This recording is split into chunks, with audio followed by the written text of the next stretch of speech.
ভারতীয় ওডিআই দলের নতুন অধিনায়ক গম্ভীর কি মেনে নেবেন এই কঠিন সিদ্ধান্ত? যে খেলোয়াড় টেস্ট দলের সুযোগ পাননি তিনি কি এবার ভারতীয় ওডিআই দলের অধিনায়ক হতে চলেছেন? হ্যাঁ বন্ধুরা, এই প্রশ্নটাই এখন ঘুরছে হাজার হাজার ক্রিকেট ভক্তদের মনে। রোহিত শর্মার অবসর, গম্ভীরের কোচ হওয়া আর তার মাঝখানে শ্রেয়াস আয়ারের নাম উঠে আসাটা খুবই তাৎপর্যপূর্ণ। চলুন আরও একটু গভীরে যাওয়া যাক। ভারতীয় ক্রিকেটে বড়সড় পালা বদলের সময় এখন। রোহিত শর্মা টেস্ট এবং টি-20-র মতো এবার ওডিআই নেতৃত্ব থেকেও সরে দাঁড়ানোর সিদ্ধান্তের দিকে এগোচ্ছেন। 2027 বিশ্বকাপে তার বয়স হবে 40। শারীরিক দিক দিয়ে সেভাবে ফিট থাকা খুবই কঠিন, এটা এখন থেকেই মেনে নিচ্ছেন ক্রিকেট বিশেষজ্ঞরা। এই অবস্থায় দলকে নতুন নেতৃত্বের হাতে তুলে দেওয়ার জন্য খোঁজ শুরু করে দিয়েছে ভারতীয় ক্রিকেট বোর্ড।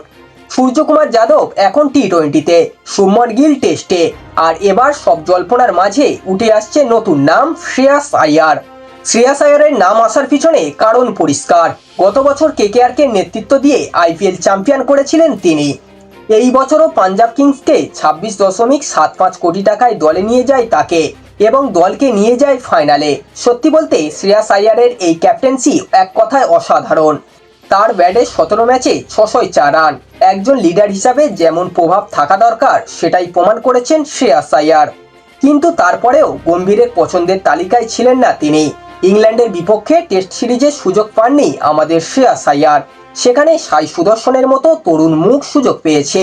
তাহলে কি গম্ভীরের পছন্দ নাই বলেই শ্রেয়াস আয়ার টেস্টে নেই, নাকি ফরম্যাট অনুযায়ী নির্বাচকদের স্বাধীন সিদ্ধান্ত?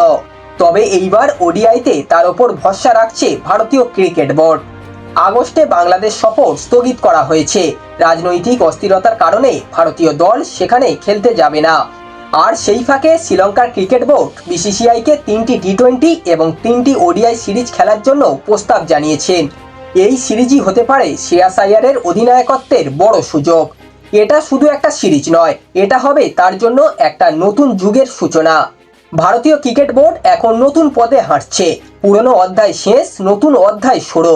শ্রেয়াস আয়ারের হাতে সত্যিই যদি অধিনায়কত্ব যায়, তবে সেটা শুধু একটা কঠিন সিদ্ধান্ত নয়, এটা ক্রিকেট প্রেমীদের একটা বড় বার্তা। আপনাদের কি মনে হয়, শ্রেয়াস আয়ার কি ভারতীয় ক্রিকেটের যোগ্য ক্যাপ্টেন? আপনাদের মতামত কমেন্টে লিখে জানাতে ভুলবেন না। আর যদি ভিডিওটি ভালো লেগে থাকে বন্ধুদের সাথে শেয়ার করুন। এই নতুন অধ্যায়ের কথা সবাই জানুক।